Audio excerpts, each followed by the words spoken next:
The following podcast is brought to you by Pro Wrestling Connect, Australia's newest choice for event management and brand development specializing in pro wrestling. And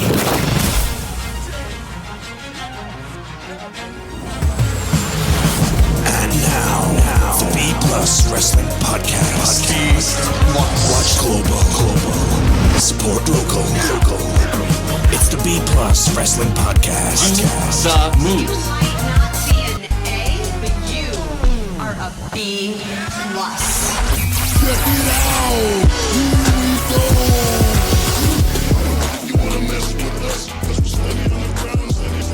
Alright, ladies, gents, and non-binary friends, welcome to another B Plus podcast. I'm your host, Greg Unchained. Today is Friday. You know what that means.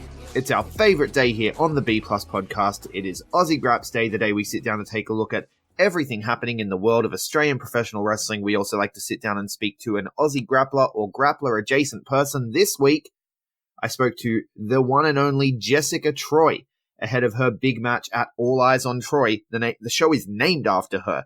Got to think she's walking out champion. Money's on Jess Troy. I feel so bad backing Jess Troy when Shaz is my personal favorite Australian professional wrestler. Anyway, moving on. Before we get to that interview, though, you'll hear that shortly. Before we get to that, I do need to go through all the news that happened this week. So, when I say all the news, it's with an asterisk. It's impossible to get to everything, but I'm just going to sort of pick out the big highlights for me as for what made the news this week. And, let's take a look at this week in Aussie Grapps news. Before we get started, I just want to say that this week in the Australian wrestling community, we lost someone who, for me, as an Australian wrestling podcaster, this man was a big influence. He was one of my first exposures to the world of Australian professional wrestling. I'm speaking, of course, of Josh Armour, former Riot City Wrestling commentator and the original host and co-creator of Wrestle Radio Australia, one of our forebears here at the B+. Wrestle Radio Australia is still going, longest running Australian professional wrestling podcast, hosted there now by Todd Eastman. I remember listening to interviews with Josh Armour back in the day. I think I first heard Josh Armour. I think he was a guest on Max Comic, who we would now know as Concrete Davidson, on his wrestling Podclash, and talking about his podcast, Wrestle Radio Australia. So then I sought out Wrestle Radio Australia, and I would listen to their interview shows as well, like all the interviews that he did with other Aussie grapplers, and I still listen to Wrestle Radio Australia today. It's a big loss, and of course, I just want to say, if anyone, if you're ever feeling down, anyone out there, you're not alone. We go through these things. The worst thing you can do is stay alone. Reach out to your friends. Reach out to me, man. I'm your friend. Reach out to me. I'm here. And of course, at worst case, Lifeline, Headspace, Beyond Blue. There are places you can go. You are not alone. Please reach out. And also reach out to your friends, people. If you haven't heard from someone in a few days, just shoot them an "Are you okay?" You don't have to wait for "Are you okay?" day for that kind of thing. Like it's all right to just message people. It's something dudes are really bad at. We're really bad at just checking in on our mates, and it's something we should do more of. Do more of that. Anyway, Wrestle Radio Australia, Todd, put in the understandably he didn't want to do any interviews this week, and took the opportunity instead to re-air the episode that he did with Gino, Brodie, and Wolfie on mental health, and it's a must listen. It's a must listen, guys. So get out there and listen to Wrestle Radio Australia. I'll give them the plug again at the end, but I'm going to give them the plug here. It'll be the link in the show notes. It's super important that we be comfortable talking about this stuff. So, and I mean, I talk about it on the show all the time. You guys know this. I deal with anxiety and depression and other issues, and it's a thing that happens. It's a thing a lot of us go through. We need to not be afraid of it. In public, we need to be able to talk about it. Essentially, anyway. Moving on to the wrestling news, Robbie Eagles, of course, has just wrapped up his tour over there in Japan with New Japan Pro Wrestling for the Best of the Super Juniors. He has a fantastic story playing out with himself in the Bullet Club. There's a bit of tension there. There's an offer to join Chaos from Will Ospreay. Will Ospreay, who won honorary Australian, he won the Best of the Super Juniors tournament. Robbie, though, did get a win over Will Ospreay. So if Will Ospreay goes on to win the IWGP title at Dominion, we could see Robbie with a title shot in his back pocket, maybe for the Super Showdown when they come down here. It's not Super Showdown. It's Showdown Under? Whatever the show is called, there's too many Super Showdown. There's too many showdowns in wrestling, ladies and gentlemen. The only showdown in wrestling I want is Showdown Wrestling. With Erica Reed, Lena Cross. Great match. That match has been uploaded. Anyway, Robbie's tearing it up. He's doing us all proud. He ended the tournament with 10 points, I believe. And yeah, just was an absolute standout. Everyone is calling Robbie a standout of this tournament, and it's good. The hint in the latest NJPW Australia ad is that he's going to become a staple of New Japan Pro Wrestling. So, looking forward to that. Definitely looking forward to that. Also over there in New Japan, Gino Gambino just tearing shit up on commentary, and everything you see on Twitter is just Gino's great. Really like Gino on commentary. Gino's a fantastic commentator. He's a very charismatic man. He has a voice of an angel. Well, not an angel, but he's very good to listen to. He does a real good job. I really enjoy him and Kevin Kelly. I really enjoy him, Kevin Kelly, and Chris Charlton as a 3-man booth. I hope Gino gets the call way more often to do these New Japan shows on commentary, because I am a big fan of that. And all the best for Gino doing that too. I've heard whispers that he wants to get into an office role. When I say whispers, I think it was on a podcast. I think it might have been on the Turnbuckle. But he's considered an office role, and commentary office. Be the Australian Rocky Romero, dude. Get it. I love that for you. I think that's an amazing place to be. Props to Gino and hats off to him. I mean, Gino, he called. I tweeted this out because I just couldn't believe it. Gino Gambino just called Jon Moxley's first match outside of WWE. After leaving the Dean Ambrose shtick, after leaving WWE, Jon Moxley's first one-on-one match, and Gino Gambino is the voice that people hear in that match, and he got so excited in that match, and I was on that ride with him and with everyone there. It was amazing. Hats off to Gino Gambino. In other news with wrestlers overseas, with our people overseas, Shazza McKenzie is wrapping up her tour over in the US. They love her in the US. They're already telling her they want her to come back.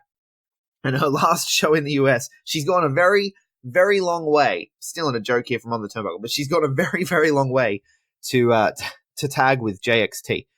So the last match in the States is actually a tag team match. They're calling themselves Shaz-XT, and they're teaming up. It's amazing. Definitely, good work, Shazza, with this tour. I've heard amazing things. You've done some fantastic things over there. JXT obviously just had a WWE tryout. You can hear all about that on Talk and Stick. We'll get those plugs in at the end. Steph DeLander's getting a WWE tryout. Just saw that one pop up in the newsfeed literally right before I hit record. Steph DeLander is headed to they're doing an all-women's tryout in the UK, and Steph DeLander has been tapped. She's going to be at that one, so that's fantastic to hear as well. We could see Steph DeLander showing up on an NXT or NXT UK product in the near future. It's amazing. It's amazing the things that our people are doing. Looking locally, though, it's no surprise that we're getting more and more mainstream coverage, because it is amazing all the things that our people are doing. Just this week we had, in celebration of Pride Month, Brag Magazine did a feature on the LGBT faces of pro wrestling in Australia. They spoke to Nikki Van Blair. They spoke to Jason Dewhurst. They spoke to, I believe, Silvio Milano as well. Really, really good stuff. Really fascinating read. Definitely get out and check out that on Brag. Also, SBS Viceland. SBS Viceland is kind of becoming an Australian home for wrestling. I'm hoping they pick up, give a TV deal to like PWA or MCW or someone, because SBS Viceland, they've got the Dark Side of the Ring series. You can get it on SBS On Demand. Got it on my Telstra TV here. Why did I say Telstra TV? I've got it on my TV. I don't want to give Telstra any fucking advertising. Don't buy Telstra TV, man. Telstra is awful. Never take a sponsorship from Telstra. They are the devil. Anyway, Dark Side of the Ring is on SBS Viceland. The Wrestlers is on SBS Viceland. And also now they did a short piece with PWA. They spoke to Jack Bonza. They spoke to our guest today on the show here, Jessica Troy. It's definitely worth checking out. I will drop a link in the show notes, of course. Also this week, the Fale Dojo have announced their their latest intake. You see photos on their Instagram story and what have you. And I got a little bit confused having a look at the Fale Dojo. They also announced that before I get to my confusion, they did announce that they're introducing a scholarship, which is pretty cool. So they're introducing a scholarship for the Fale Dojo, so people who are interested in applying to the Fale Dojo can potentially have a scholarship to train in professional wrestling. But these are the names that have shown up for this current intake with Fale Dojo. We've got Jake Carnell, we have Tree Hugger Lucci, we have Caveman Ugg, and Yuto Nakashima. Now, I don't know about you guys, but I seem to remember Matty Wahlberg being selected to partake in the Fale Dojo, right? And all of a sudden the Fale Dojo photos come out. There's no Matty Wahlberg. People start asking, where's Matty Wahlberg? And then he gets announced for MCW tomorrow night. He's taking on Mike Burr in Melbourne City Wrestling. But what is going on? Like, where has Matty Wahlberg been? Where has he been? We haven't heard from him since he lost the big match to Caveman Ugg. Now Caveman Ugg is in Fale Dojo. They never said he was selected. They said that Matty Wahlberg was selected. Now Caveman Ugg has gone over. Was that match secretly for the spot in Fale Dojo or something? Matty Wahlberg barely survived that match. Maybe he gave Ugg his spot. He's like, I'm not good enough, right? That's what he was saying as he left. He's like, don't cheer for me, I'm not good enough. Maybe he gave Ugg his spot in Fale Dojo, and now he's learning the ways of a caveman in the cave, because he has not been on social media at all. Although Caveman Ugg's on social media, even from his cave. You know, he does his Twitch streams and stuff, so I don't know what happened, man, but Matty Wahlberg's been completely radio silent. Maybe he's at MCW this weekend. Maybe we'll get some answers. We know he's here in the country. Maybe he'll show up at PWA, Green Label, or Black Label next week. I don't know. You got to wonder what's going on, though. Matty Wahlberg not turning up at the Fale Dojo where we all expected him to be. Still in Australia, still wrestling, has been completely silent for months. Are we even sure he's still going to look like his photo? What if he's like grown out a beard, grown out his hair? I'm very concerned about Matty Wahlberg. But you know who I'm not concerned about? Tyson Baxter. Tyson Baxter, of course, went down with injury a while ago. We've been pimping his GoFundMe to try to get his surgery, and he tweeted out this week, considered keeping it a secret until it happened, but what the hell? I can happily announce my reconstructive knee surgery is officially booked for 2 weeks from today. If rehab treats me well, I could be back in a wrestling ring as soon as March 2020. That feels like so far away, but then I realized we're actually in 2019. We're like halfway through 2019 right now. We're in June, so that's not too far away. That's less than a year away. He could be back in the ring. Best of luck to Tyson Baxter. We want you back. We want you back as soon as possible. That's why we had that GoFundMe, right? That's why we tossed our money in there. Our Patreon backers contributed as well. Big fans of Tyson Baxter. Definitely want him to get back as soon as possible.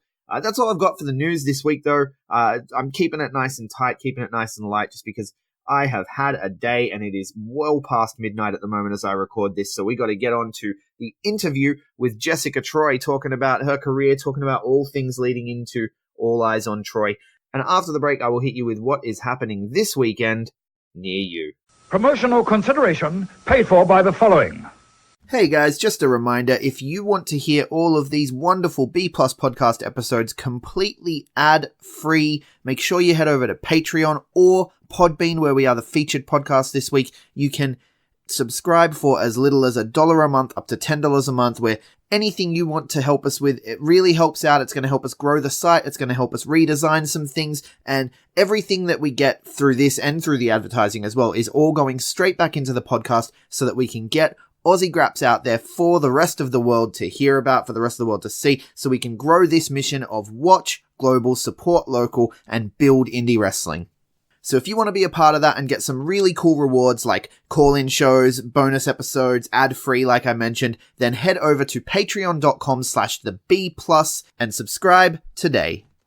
Hey everyone, just want to take a second to tell you about one of our new sponsors, Outbreak Nutrition. Outbreak Nutrition are creating supplements for survival, sharper minds, quicker reflexes, all the energy you need to take your performance to the next level, whether that be on the field, in the gym, on the gaming field. That's right, they have specifically designed gaming supplements as well to help you focus on those late night sessions. They even sell coffee, you guys, at Outbreak Nutrition. You can get coffee pods, you can get coffee beans, you can get supplements for the bedroom as well if you want to enhance your performance there. These are performance enhancing supplements for every aspect of your life, specifically designed by gamers, for gamers, to stay fit and healthy in the gym, to stay sharp and focused on the game, and to dominate in all areas of life. So check out outbreaknutrition.com, and for being a listener of our podcast, they will give you 10% off your order when you enter the code B+. That is BPLUS at checkout. So make sure, if you want to stay on top of your game, if you want to take your performance to the next level, outbreaknutrition.com, enter the code B+ at checkout. All right, joining me now from Sydney, Australia, ahead of her big match next weekend, Jessica Troy. How are you? Hi, I'm good. How are you? I am very well, thank you for asking. I figured we could go right back to the start, getting into wrestling, right? Ooh, Standard. going straight into it. Yeah, straight into it. Getting, start at the beginning, so, as it were. What got you into pro wrestling? Well, I always used to grow up watching it. Like I've said it many times before, my two older brothers would watch it on TV and with my dad. And I wasn't really into it because I never actually sat down and watched it. But then one day I was like, you know what? I'll give it a go. And I sat down and watched it, and that's just when I fell in love, really. Right, and yeah. I just haven't stopped watching it since. Right, fair enough. Yeah, I saw actually like the SBS Viceland thing just came out last night, and I watched it, and you were talking about the Powerpuff Girls, and I'm like, there's elements of Powerpuff Girls in wrestling. Like, I can see why you... There really is. Like, and that's probably why I fell in love with it so much, because I've always been really into like superheroes, and like the Powerpuff Girls are the biggest superheroes ever. And that's what I aspire to be, really, is basically a Powerpuff Girl. Yeah. Dude, when I was in high school, I used to be in bands and stuff. One of my bands actually had a song called I Want to Be a Powerpuff Girl. So I feel like I'm all about that song. So like I'm right there with you. But yeah, pro wrestling, I mean, it is just live action superheroes, right? Pretty much. That's probably why I'm such a big fan of it. Yeah. Yeah. And so when did you make the decision? Like, when did it click to you? Like, hey, this is near me. I can actually do this. I'm going to go get in a ring and throw myself with high velocity at the ground. Well, I made the decision that I was going to be a wrestler at like 10 years old. Nice. And then that never went away. So all throughout school, I was like, I'm going to be a wrestler. I'm going to be a wrestler. And then I had no idea it was actually in Australia. Like, I feel most people, or a lot of people, had no idea it's in Australia. And then I was on Facebook one day, and I came across somehow, I don't even remember how, I came across Newcastle Pro Wrestling. Mm-hmm. And that's very convenient because I lived in Newcastle at the time. Right. And then I found the school, House of Free Fighting. And then so I messaged them. I sent an email like straight away. And Adam Hoffman replied and was like, yeah, we have a training session this week if you want to come down. So I went down that week. And then I was 17 at this time, 17. So I was in year like 11 at school. Mm-hmm. So my dad drove me down, and then he drove me to like all my training sessions for the first 2 years of my training. And I just haven't stopped since then. That's awesome. So very supportive parents then, getting into it that early. Yeah. Exactly. So I've told them like since I was 10 that I wanted to wrestle, and they've been, both my dad and my mum were all for it. That's awesome. Yeah. Did you get much pushback? Because I used to say that when I was a little kid, and I used to get I got pushback from my parents. I got pushback from friends, from family friends. Like everyone was like, "That's the stupidest idea ever." Like I think most of the people I told just assumed I would never do it. Like I've told a bunch of my teachers and friends at school and stuff, and they were always like, yeah, you do that. It was kind of, it wasn't so much a joke. They weren't making fun of me, but it was a pretty funny thing to say, I guess. Yeah. But I don't think anyone actually believed that I would either start, or if I did start, if I would keep it up. Right. But I feel like my mum and dad always supported me, and they were, like my dad, one of my biggest supporters. Like I said, he drove me to my training, like for the first 2 years, and he still would if I lived in Newcastle. And he comes to all the Newcastle shows. So he wants me to do more crazy things. He doesn't care about my well-being. So he's like, jump off the balcony, like do that. Exactly. He's like, Jess, you need to do more stuff off the top rope. I'm like, Dad, I'm not very coordinated. I fall off. Come on. That's amazing. Your style of wrestling, though, you are a bit more mat-based, right? Like lots of holds. Yeah. So, I mean, hearing that obviously you trained at House of Free Fighting, Bonza, Hoffman, those were like your main influences, like at the beginning. Yeah, at the beginning, so I trained with those two first, which makes sense, I guess, because looking at my style now, I always wanted to be a high flyer when I was younger. I used to love watching that. But then as you get into wrestling, you realize how hard that actually is, and you have to be very, very athletic to do it all. So I like to incorporate like a little bit of high flying, like maybe a few moves here and there, but I'm very more technical based these days. Yeah, absolutely. And so, I mean, obviously, training House of Free Fighting, and now you're with PWA, right? When did you make the transition in training from Newcastle to training in Sydney?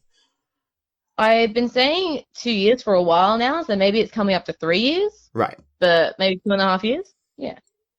And what's the difference, like, going from, training with Hoffman and whatnot? Obviously, they still have a hand, and Bonza still has a hand and everything, but Madison, I mean, training with someone who is one of the, she was at one point best wrestler in the world, widely considered. Yeah. It's been great. Like, I love training with, so you got, like, Madison Eagles, Robbie Eagles, Mick Brodie there, but just, like, they have such different styles, and they all bring something so different to the table, like, Robbie is just great at all wrestling, same as Madison, and then Mick is just so crazy and charismatic. So it's good to get all these different points of perspective from these 3 different people, and then all our other coaches there as well. Yeah. So it's amazing. I'd recommend it to anyone living in Sydney. Yeah, definitely. I feel like PWA puts out like some of the most world-class talent. Like, it's super underrated. Like you said, world-class, not even like the best in Australia, literally world-class. They are amazing, everyone there. Yeah. No offense to Chris Basso, gimmick infringement there. World class though. Oh yeah, absolutely. Coming out of PWA, world class talent for sure. I mean, under Madison, of course, right? Madison's someone who I feel like doesn't get enough due when it comes to, like, we talk about the women's evolution that's taken place, right? And her name gets left out a lot, I feel like, but she was one of the early ones for us here that went over to like Shimmer and all that sort of stuff. Exactly. She's been doing this for so many years now, like traveling the world for so many years, and like putting a foot in the door for all these other girls coming through now. It's incredible what she's done for us all. Yeah, I remember seeing her name like in the magazines and stuff that I used to get from like the news agents before school, like so I'm talking like the mid 2000s or whatever, and I would see her name like she was in OVW and stuff, and so was Ryan Eagles and stuff. Crazy. Yeah, and so how do you feel like with the women's evolution?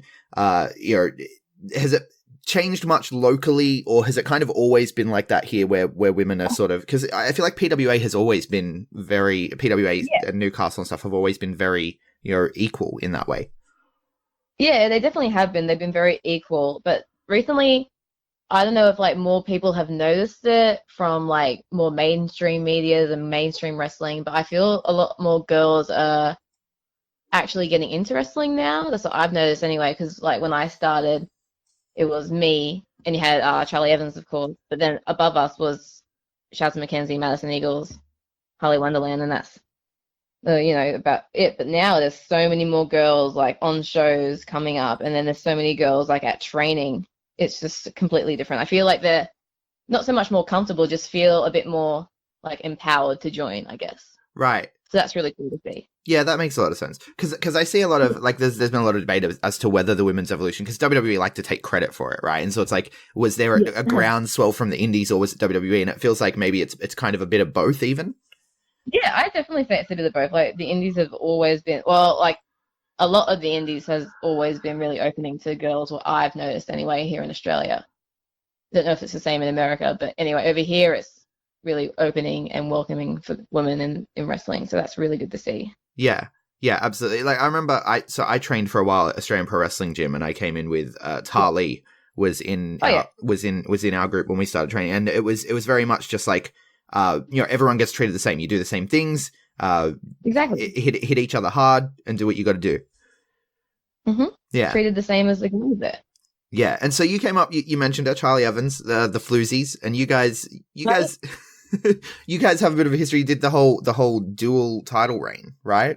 Yeah, well, both PWWA champion at the same time. How cute. How did that come about? Well, we both tapped out Shaz McKenzie for the belt, actually. So that was a very exciting time, because we were both still very, very new.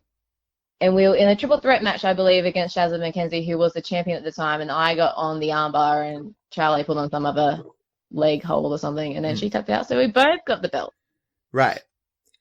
And so now we're coming full circle almost, and you're sort of heading into a match with Shaz and McKenzie for that PWWA title, which we'll get to shortly. But I was looking through the history, and I'm just like, yeah, holding the title, because you guys held that title together for a while. Yeah, we really did. We did this thing when someone would come in and say I would wrestle someone for the championship, and they would somehow beat me. I don't know how, but then they had to wrestle Charlie as well, and then something would happen. Maybe I'd distract, in a nice way, I guess, and then Charlie would win, so we both get to keep the belts. Right. Yeah, it's pretty smart when you think about it. I think more people should do it, really. It's a good strategy. So you started off as the Floozies and evolved sort of into the Blue Nation, right? Yeah, correct. Now, what can you tell us about the Four Nations? For those who are uninitiated, what is the Four Nations? Well, the Four Nations are a big group of people that just dominate Australian wrestling, really. So there's the Red Nation, which is Jack Bonza. You have the Green Nation, which is Madison Eagles and Mick Moretti. The Blue Nation, which is Adam Hoffman. And now you have the Purple Nation, which is me, the best one. Right. But in the past, there have been other nations, right? Yeah. Shaz McKenzie was in the nation at one point as well. Yeah, Pink Nation with Sean Custom. Yeah. Mm-hmm. And so is that sort of like you've got to make sure there's only four nations at any one time? Like, I guess so. Like, I don't really like to put any rules on it, but I imagine the other guys do. Jack Bonza's pretty strict with it also. Who knows? Yeah. And so how was it whatever happens. How was it going from Blue Nation to Purple Nation? Like, what was that? Was that just like I want to wear a different color, or was it more involved? Pretty cool. Yeah. So I felt like I didn't need to be a part of this one particular group. I didn't think I needed the help anymore of Adam Hoffman as much anyway. So I still wanted to be a part of the group, but I just wanted to be my own separate force. Right. So they were like, well, why don't you become a nation? And I was like, yeah, sure. I wear purple already, so let's go for purple. Right. So you became a nation unto yourself. So it's kind of a loose collective. Like there isn't a hard and fast rule or anything like that. Not that I'm aware of, but who knows? Yeah. Right. But it's just people sort of working together for a common advancement, I guess. Very true. We're all just a big team that help each other out whenever we need the help. Right. Cool. And having some issues at the moment with another big team who some people would contend are a little more cohesive. The Mighty Don't Kneel. Yes, I remember the last PWA show. I was there. Yeah. So still feeling the effects? Oh no, I'm tough. Don't worry, I'm okay. Can we expect a big showdown in the future? Is this something that I hope so? And I really want to be involved in this big showdown. I feel like I need to now. Because they just they cheated in that match, and I just wanted to help my team, and then they had to try and like hurt me, so then so much drama happens. Yeah, it's pretty crazy. I feel like stable warfare is something that we need a lot more of in Australian professional wrestling. I love it. I love any form of tag matches. They're great. Yeah, I love being able to work with a team. Definitely. Look, sticking with the Four Nations, actually. So I hear you're a big Harry Potter nerd, right? Yes. Yeah. All right. Biggest. What would if you took the Four Nations, right? The red, green, blue, purple. Which house would each correspond to? Do you think? Oh, this is hard. Okay, actually, no, I already worked it out in my head. That's fast. Well, Ravenclaw would have to be, because they're very smart. I'm going to go with Jack Bonza because he's a smart man and knows, he strategizes everything and works everything out. So he's going to be Ravenclaw. Okay? Right. Slytherin, a bit all for themselves, a bit, mysterious, and I don't know. So I'm going to go for the Green Nation there. Also green and snakes. That just makes sense. Green and snakes makes sense. Yeah, that's the first thing you draw, yeah. Exactly. Gryffindor is going to be Adam Hoffman with the Blue Nation because he's very brave. Even though he's not as big as everyone else, he's ready for any fight. He'll literally fight anyone at any time. Yes. So yes, one. I see and that. that leaves me as Purple Nation is Hufflepuff, which makes sense because that's the house I'm already in. Right. So you've been sorted with Pottermore, or they've changed it now. Absolutely. It's not Pottermore anymore. They're not screwing with my stuff. So you're a Hufflepuff, and you feel like the Purple Nation represents Hufflepuff as well. Yeah, I think so. So there you go. The Four Nations as Hogwarts Houses. I feel like Green Nation as Slytherin makes so much. Like Mick Moretti looks like he would talk to snakes. Right? He probably does, actually. He probably does. Yeah. You know what? We can start that rumor. We can start it right here, right now. He probably talks to snakes. Mick Moretti is a parcel tongue. Let's do it. All right. So, and you guys travel together as well. I mean, obviously over in Shimmer, you do the Blue Nation shtick with Charlie Evans still. Yes, absolutely. And you've been over to Rise as well. Like, you're all over the place. Yeah, I like to travel. Traveling's one of my favorite things to do. Yeah, the biggest one though was for me at least was seeing you guys show up in Chikara last year for King of Trios. How was that? That was incredible. I love that experience. Even though we were knocked out in the first round, it was still incredible. Yeah, facing off against the Tokyo Joshi girls. Yeah, that was insane. That was such a fun time. Like, they're so small, but they look like they kick so ridiculously hard. You know why it looks like that? Because they do. Yeah, it's terrifying. It's like you want to be like, oh, you're so cute, but like also you will kill me. Literally the cutest people I've ever seen in my whole life, but then they hurt me so much. I don't understand. You have such conflicting feelings. Really, like yeah, absolutely. But how was it like heading over to Chikara? Like, King of Trios is like their biggest event. You know, Mike Quackenbush is just a freaking genius. Like, working in that environment, how was it? It was surreal. Like I said, it was an amazing experience. I'd love to do it again. Like, I love Chikara. It's one of my favorite promotions. Yeah. To go over with with my whole team plus Chaz and McKenzie, I guess, was amazing. Yeah, because the nations were there as well. Like, they were doing their thing, and then you girls were there sort of as the Shimmer collective. Yeah, exactly, correct. And the nations are going back this year again. Yeah, I saw that just got announced this week, right? Yeah, announced the other day. Yeah. Yeah, that's amazing. Exciting. Maybe they'll win it this time. Yeah, I hope so. They got pretty close. They got very close. They got very close. Is there anywhere else left? Because I imagine Chikara is one of those like bucket list sort of places. You know, like if I was a wrestler, I'd be like, I want to go to Chikara. I want to go to DDT. Like, I would have a few places that would be my bucket list. Is there anywhere left for you, like UK, Japan, US? Whereabouts do you want to head? Literally, everywhere. Like, one of my ultimate goal in wrestling at this point in time is to just travel as much as I can and get in as many places as possible. So, the next goal hopefully is Japan. I'd love to go wrestle in Japan. It's like, when I first started watching wrestling, and that's when I decided what I wanted to do when I was 10, I always wanted to go to Japan and Mexico. Yeah. They were the two places I really, really wanted to go to. So at this point, I'd love to go to Japan. Right. Like Stardom, Tokyo Joshi, preference at all? Anything? I'd love to do anything. I just like to go there. Yeah, just like to wrestle. Yeah. Exactly. I'm just in it for the wrestles. Is WWE the goal, or is just the goal to be able to make a living making wrestling no matter where that is? Well, when I first started, it was definitely my goal. But at this point in time, my goal in wrestling is to just wrestle as much as I possibly can, travel as much as I possibly can, and just have fun with it. Like, at the moment, I am having a bunch of fun with wrestling. I just want to keep doing that and not fall out of love with it. I just want to keep doing it. Yeah. So we'll see in a few years where I end up. But because it feels like we're at a place now with like wrestling growing not just here in Australia but all around the world at the moment. We're like on the verge of a boom period. It feels like, and like there's more options than ever, right? Mhm.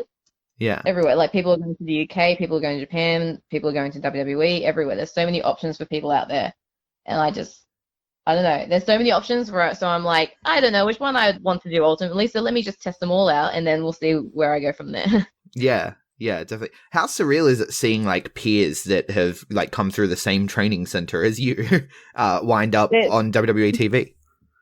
That's pretty insane, really. It's such an inspiration, and it should be an inspiration to everyone in Australia. It's absolutely insane. Yeah. Who are some people that you really want to face? Whether it's here, across the pond, anywhere else, who are some people you really want to face that you're yet to face? That I have yet to face? Yeah. Oh, man, I always get asked this question, and I should really, because there's just so many people. I literally want to wrestle everyone. But over here, I'd love to have a singles match with Madison Eagles and Robbie Eagles, because I've never actually had singles matches with either of those. We've wrestled each other in tag matches, but that's about it. Yeah. So I'd love some singles matches with those two. I want to wrestle everyone that I train with every week. Like, I'd love to wrestle Ricky South, Matty Wahlberg, Paris, this Jude, so many guys over there that I'd love to wrestle. And then like overseas, I've always been a really big fan of Matt Sydal. Yes. Would love to have a match with him one day. And I always really, really wanted to wrestle Amazing Red, but now I don't think I can. Yeah, he's retiring now, right? Exactly. So that might be a dream match that never happens for me, but that's okay. Yeah. And who else? Literally, like I said, there's so many people. I want to wrestle Nicole Matthews, B. Priestley. Yeah, so many people. Solid list. So this, I'm noticing JT Robinson didn't make the list though. No. Okay, yes. Well, when I said everyone at PWA, he's also obviously included in the list. Yeah, because he wanted us to ask you how great JT Robinson is, and do you wish you had a chance to wrestle him before he retired? Everyone should want to wrestle him before he retired. Yeah. Now, I wanted to ask as well. I wanted to ask about Wrestling Go, right? Because Wrestling Go is another company up there in Sydney, and it's a little bit different to PWA, a bit more family friendly. How is it working like a Wrestling Go crowd with a bunch of kids, as opposed to working those Black Label over 18 shows? It's a good contrast. Like, it's good to do different things. I love Wrestling Go. I think it's a fun time. Like, it's literally a fun time. You can do anything. So many things happen on that show, and you just watch it and like, that was kind of crazy, but I love it. So yeah, I love it. It's very creative and imaginative. Yeah, Wrestling Go does some of my favorites. So like the body swap thing that they did with Fudge and Wahlberg. That's my favorite thing I've ever seen. How good was it? Well, I really enjoyed your anger management shtick with Lucci. Yeah, we're both just two angry people, you know. And definitely not Fudge. Oh no, that was just our counselor. Yeah, it definitely wasn't Fudge. But how did, like, who comes up with these? Is this something that you guys workshop together? Is it, is there someone specifically coming up with ideas? Is it everyone? Like, how does it work over there? No, we just decided that that's what we wanted to do one day. So we just let all our anger out in this one big video, really. Yeah, and is the hairdresser okay? I haven't gone back since, so I have no idea, sadly. Fair enough. You also had a big match in Wrestling Go that is actually, like, for the first half of the year, is probably at the moment at the top of my list for matches in Australia. It's very close, that and the match with Bonza and Brodie, but your match with Kellyanne. Yeah, that was such a fun match. I really, really enjoyed that. Yeah. How is it, like, because you guys obviously training in different states and everything, how is it when you do get to, like, whether you're traveling there or someone's traveling up and you're getting to put a match together, and you're like, because you guys are widely considered two of the best in Australia, do you feel a pressure going into that, or is it just like go out there and do the thing like any other match? I definitely felt that there were expectations going into that match, which definitely stressed me out. The same as the match I had recently with Millie McKenzie. I could feel people had expectations going into it, like they were expecting it to be pretty good. So that was a bit stressful, but then everyone seemed to like it, so it was good. And I love wrestling Kellyanne. She's like literally one of the best wrestlers in the world, so it was so much fun to get to work with her because I hardly ever get to. Yeah, definitely. I mean, it's something that people don't realize about Australia, like for international listeners listening, that like how far away everything is.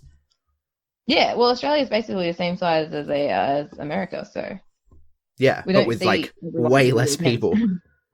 Yeah, exactly. Very spread out. Yeah.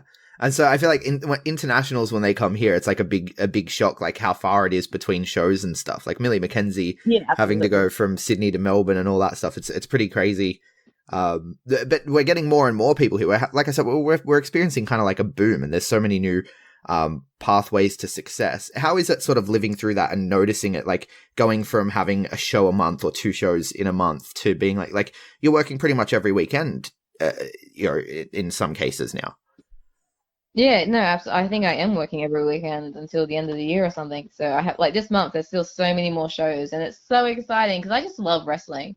So I would literally do it every day if I could. I guess I kind of do when you involve training. Yeah. But like, having a show on 2 to 3 times a weekend is just incredible. Yeah, you can definitely see how far we've come with Australian wrestling, where we've been able to put on multiple shows on a weekend. Yeah, because it wasn't that way when you started. Like, you started, what, like No. 4 or 5 years ago, right? Yeah, correct. Yeah, and so it wasn't even that way when you started. It was like, you're still at the point where there was only a couple of shows a month in each respective state, and now it's, multiple on any given weekend. It must be like, are you more sore? I think I came in at probably the perfect time, because when I started and actually getting on shows, it was getting to the point of being like, oh, look, there's almost a show every weekend at this point. Right. So this is basically, I think, what I'm used to. Mm. But I don't know, my back hurts a lot of the time, but besides that, I'm okay. Right. Well, and PWA has grown heaps. Like, we're seeing mainstream attention now, right? Like I said, there was the SBS Viceland thing. Yeah, it's articles crazy how much it's changed. Yeah, 10 daily and mainstream attention that's actually being respectful now. Yeah, it's really good to see all these cool companies pick us up and actually put on a good video for wrestling, because sometimes it gets a bit stressful being like, oh, I don't know what they're gonna portray wrestling as, but I feel like the SBS one did a very good job. Yeah. Is there a caution there when it comes to, like, your outside media entities like The Project or that 10 daily thing or whatever? Is there, like, a caution there when they approach, like, I think some of the, like, Nikki Van Blair just had a thing in Brag magazine and stuff. Like, is there a caution when people approach you to be like, should we do this? Like, is it? Oh, I imagine there would be for, like, some places like that, but I had nothing to do with the SBS thing. I just turned up in the day and they were like, go do this interview. And I was like, okay, I will do that for you. But, that sounds like so I had Kwanzaa. no idea. It does, doesn't it? I don't know where you get that idea from. But so I had no idea for that. I just assumed it'd be something good because of it's SBS, so you'd assume. Yeah. But whenever, like, small places reach out to me and stuff like that, I always have to go through and check. Like, I look at recent articles they've done and think, really, do I want to put my trust into these people? Yeah, because I mean, there is the saying that, all press is good press, but I feel like in some cases that's not necessarily true. Yeah, I definitely agree. Sometimes they make wrestling look a bit, well, it's not silly, I guess. I don't know. Yeah, but we got, like, mainstream involvement now. Like, the Triple M guys are getting involved and everything, and it's growing and it's growing. I love that. Yeah, and now you guys have 2 brands there with PWA. Essentially. Correct. Yeah, right? we have a show on this weekend. Yeah, the Black Label and the Green Label, which, as people listen, this comes out on Friday, so the show's on Sunday. People get down to, what's the place called now? Crowbar, right? June. Yeah, Crowbar. Yeah, and so Green Label, tell us about it. What's the difference? What's going to be the difference between Green Label and Black Label? Well, Green Label, well, no one tells me anything, okay? I'm going to make some assumptions and just assume that Green Label is for some of the newer guys. Like, obviously, there's other people on it, like all the people, like maybe Bonza or someone like that, who have been on the shows for a while. But it's an opportunity for the newer guys to get their face out there in front of a crowd, in front of our crowd, and for the crowd to get to know everyone before they're on the Black Label shows. That's how I'm assuming. Right. Anyway. Yeah, so getting more experience in front of a live crowd and all that sort of stuff. Yeah. Which is fantastic. Yeah. So, like, I mean, I look at PWA, like I said, like the world-class talent that's coming out, it's almost like our own little performance center. And so now we've got our own loop, right, with the Green Label. Yeah, no, exactly. That's exactly what I think it is. Yeah. But that's not the biggest show happening in June, because we've got a Black Label show coming up next week, 14th. Oh, do we? Yeah, next Friday. Do we really? It's named after you, I should Jessica. put it in my diary then. Man, I should be available for that, I guess. Yeah. All Eyes on Troy. How is it looking at that on the poster? It's pretty crazy to have a show named after you. Like, probably it should be everyone's goal in wrestling to have a show named after you. That's pretty insane. Yeah, it's amazing. Like, I think I had the same chat with It's not even named after the champion. How embarrassing. Named after the challenger. Yeah, I had the same chat with Matty Wahlberg. I think, like, having a show named after him with the Fridays for the Babes thing. Is it weird that some of the other trainees have had shows named after themselves before you? You're kind of the veteran at this point. No, I'll allow it because he goes okay. Yes. Fair enough. But you've got obviously the big match. You are the challenger walking in. We've come full circle from you're tapping her out with your partner Charlie Evans, and now you're going to look to tap Shaz out on your own. Yeah, probably. I've done it before, so I'm not really stressed out about it. Like, she tapped out the other month when I Yeah. wrestled her. It was a tag match. It was me and Bonzo against her and Robbie, and I believe I tapped her out already. So, Yeah, but can you do that under the bright lights? The show's named after you. We've got that pressure that you got to be feeling that big match pressure, yeah? well, I wasn't really thinking about it until you brought it up, but now I'm a bit stressed out, aren't I? Sorry about that. But yeah, so I'm I mean, not the kind of person to not stress out about things until it's like a few seconds beforehand. So, yeah. But now I'm thinking about it. Oh no. Yeah, I apologize. But you've got, obviously, looking to come out of this with your first solo reign. Now, some people have said that the PWWA title is kind of a bit irrelevant. Like, it doesn't get defended as much, and you guys do so much intergender work anyway. The champion doesn't defend it. That's probably why they think it's irrelevant. So maybe she actually made the opportunity for some of the girls to challenge for it, it wouldn't be so irrelevant. So is that the goal then? Is that the goal for you to take the title and bring it to relevance again? Yeah, 100%. Because there's so many girls coming up in PWA that have never actually challenged for it. Like, you have Belle Pierce, you have Xena, both have left. You know, it's not like we're missing girls. Yeah, definitely. Red Nation, of course, has Kingsley in the wings. We've got there's a bunch of girls there. So I mean, look, is that going to be your thing? Can we expect Jessica Troy, the fighting champion? 100%. Awesome. My guarantee. I'm looking for guarantee. Guarantee. I've been told you don't make guarantees in wrestling, so. Well, I just broke that rule. I'm a rule breaker. Rule breaker. There we go. That's amazing. Well, look, thank you so much for coming on the show. Why don't you let people know where they can find you online so that they can, keep up with all your adventures heading into this match and coming out of it, hopefully, as the fighting PWWA champion. Hopefully. I think most definitely. So you can follow me on Instagram and Twitter at Jessica Troy Pro, and then also on Facebook. I'm sure if you just type in Jessica Troy, I should come up. Yeah. And don't forget to subscribe to OVO Play so you can watch PWA, all of their shows live. Yes, which is integral for a person like me. Yeah, if you can't make it, you can watch me tap out Shaz McKenzie on a live stream instead. Yeah, and it goes worldwide, right? Like, so I watch it here in Adelaide, but it doesn't, like, people in California can watch, people in, I don't know, I have listeners in Iran, Jessica. Iran. Oh, perfect. Yeah, absolutely. They can watch you tap her out. Exactly. Yeah, awesome. Thanks so much for coming on the show. No, thank you. Bye. So there you have it, Jessica Troy. She's going to be a fighting champion.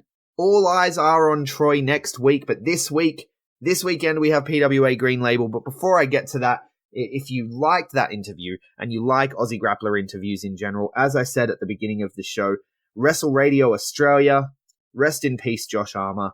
Wrestle Radio Australia was the first and for a long time only place you could hear these Aussie Grappler interviews, and they're still going. And they've got a very important episode this week, a re-air of an old interview that they did, that Todd Eastman did, talking to Gino Gambino, talking to Big Brodie Marshall, and talking to the Wolfdogg from Riot City Wrestling about mental health and about the issues they face and how they overcome them. And it's well worth a listen. Please listen to this episode.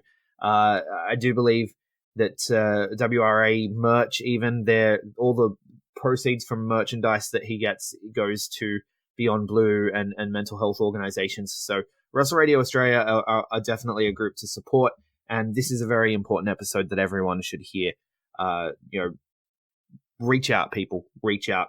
But also this week, DCT stopped by the Wide World of Wrestling in Melbourne. On the Turnbuckle, those lads caught up with Mighty Cadman, talking about his WWE tryout, talking about training in Canada, Battle Arts Academy, and of course his WWE tryout that he attended with JXT.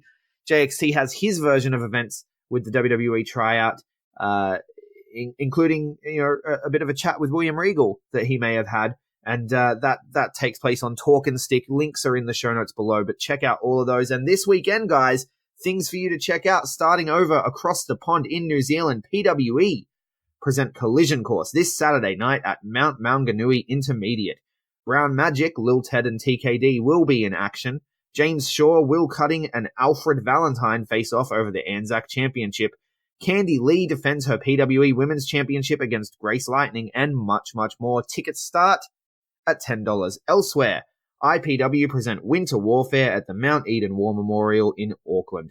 Alfred Valentine, Falcon Kid, Jake Sheehan, Will Stone, and JK Moody face off in 5-way action to determine the number one contender for the New Zealand Heavyweight Championship. That's going to be a big one. Get out and check it out, guys. Tickets start at $10. In Western Australia on Saturday night, Southern Hemisphere Wrestling Alliance host Golden Opportunity at the Don Russell Theatre. Jay Taylor and Callum Collins battle it out to see who gets the coveted final spot in the mid-year Rumble. Harm's Way will be in action. Cheetor and Pegasus go one-on-one to determine the number one contender to the Pride Championship, which will be decided when Del Carno defends against York. Tickets start at $10. In my home state, Pro Wrestling South Australia presents Super Slam 9 on Saturday night. I tried to do my radio voice, didn't really work. Super Slam! It's like that John Cena call. Anyway. Blunt Force Trauma challenge for the tag team titles when they take on Twisted Black. John E. Raddick takes on Axel Impact and much, much more. Tickets start at $15, I believe, for that one. In Victoria, in Melbourne, on Saturday night, PCW present Ignition, as always, at the Southeastern Entertainment Centre. Tickets are just $20. And MCW are back at it again at the Thornbury Theatre with tensions rising. The MCW Inter-Commonwealth Championship Tournament continues on. In semi-finals action, TD takes on Danny Psycho, and Lockie Hendricks takes on Richie Taylor. Indy Hartwell battles with this week's guest, Jessica Troy. That match was announced after I talked to her, so I didn't even get to talk to her about that match, but that match happens this weekend. Mike Burr takes on Matty Wahlberg in his MCW debut. Is he now a caveman? Let's find out. Kaz Jordan goes one-on-one with Atlas Whitaker, the reformed Camby, and Jake Andrew Arthur returns. We also have Kellyanne and Xena in one-on-one action, and in the main event, the Brat Pack defend the MCW tag team titles against the returning Natural Classics. That one is a stacked lineup, folks. Remaining tickets are $30 at the door. In New South Wales, on Sunday in Sydney, PWA present their first ever Green Label show, Let's Fight. No, that's not it. Let Them Fight. Donnie Mako makes his PWA debut against Will Kiedis. The Prince of All Wrestling, Michael Spencer, takes on World's Finest Carter Deems. Sam Osborne goes one-on-one with Ultimate Fighter Fudge. Ultimate Fighter Fudge, get that one in you, folks. Richard South and Kai Drake face off, and in a huge main event, the Velocities take on Light Speed Express, Robbie Eagles, Matt Diamond. Not one to miss. You can stream this show on OVO Play for as little as $6. If you're in Sydney, you got to get out to it. But if you're anywhere else in the world, there is no excuse not to be watching PWA Play. If you sign up on Sunday for $6, $6 gets you 1 week on OVO Play. Okay, that $6 is going to get you both PWA Green Label, Let Them Fight, and PWA Black Label, All Eyes on Troy, where you can see this week's guest win and become the fighting PWWA champion. It's a no-brainer. $6 has never been better spent than it is on OVO Play this weekend. So get around it, folks, and get out, support the local shows. That's what we're all about here. Support the local shows. Boo the bad guys, cheer the good guys, buy a shirt, don't be a dick. You know how it goes. And if you want to support us here in our mission to watch global, support local, you can do that at patreon.com/theb+. You get to tell me what to talk about once a month, guys. For just $10, you're going to be able to tell me what you want me to do. You can force me to watch the worst wrestling movies and pay-per-views you can possibly think of. You can torture me for just $10 a month if you so choose. Make me watch TNA from the mid to late 2000s. Anyway, please don't do that. Please. I beg you. Please don't do that. You can also jump into our call-in shows and everything, which happen once every fortnight. They're really good fun. They're our favorite thing to do. But if you want to find out more about that, you can always follow us on social media. I am at Greg Unchained on Twitter, at the Greg Unchained on Instagram. We collectively are the B+ Wrestle on Twitter, because wrestling wouldn't fit. The B+ Wrestling everywhere else. Like, share, subscribe, 5-star review if you like what we do. And thank you so much for listening.